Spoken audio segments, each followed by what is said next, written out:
So think about it this way.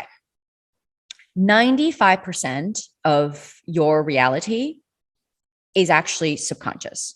So when you're walking around every day, there's so many decisions that you're making that you're not conscious of. You get up, you're brushing your teeth, you're on autopilot, you pee, you do this, you're driving your car. There's actually so much that we are doing and that we're operating that is just on autopilot. It's 95%.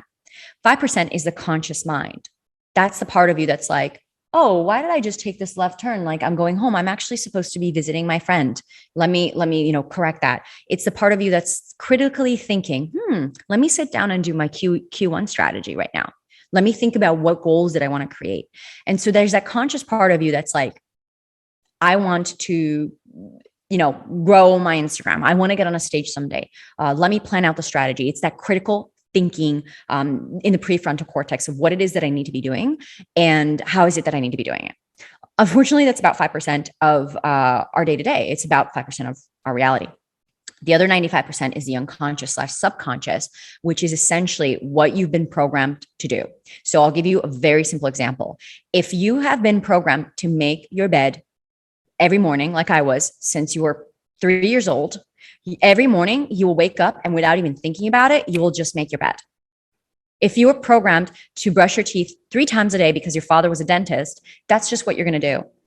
If you were programmed to get out of the shower and put a mat to dry your feet instead of drying your feet in the shower first, that's what you're going to do. So I'm pointing out these quirks that a lot of people don't even think about. The toothpaste cap, those things that drive you crazy about the partner.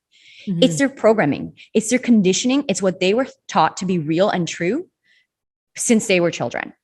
And so the same way that you've been programmed to make your bed or not since you were 5, and therefore now you naturally do or don't do it, the same way you were doing that, you were also programmed to think money is hard to come by, or money is always available, or you're programmed to think that true love doesn't exist, or programmed to think that in order for me to receive love, I need to be successful.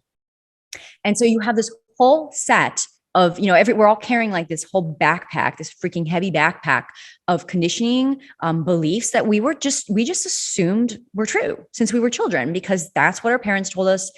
That's what our culture told us. That's what society told us. And so we walk around and now we're in a present reality where we're functioning adults and we're like, oh, well, I want to make more money.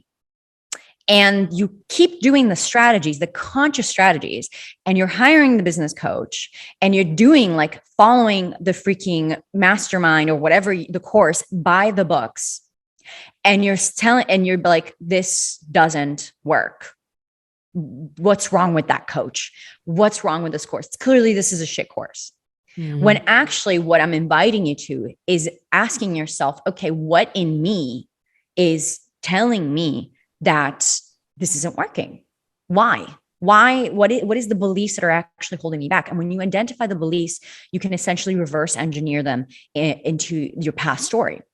And so far, and I'm trying to go, so far, does that make sense as to why we got to pay attention to the subconscious? 100%. I love those examples. And I am so guilty of being that person who does not make my bed every morning. I fall in that camp of conditioning. I make my bed every morning. And if you and I were married, I'd be like, why did you make your bed? And again, if there's no level of that understanding, awareness, right?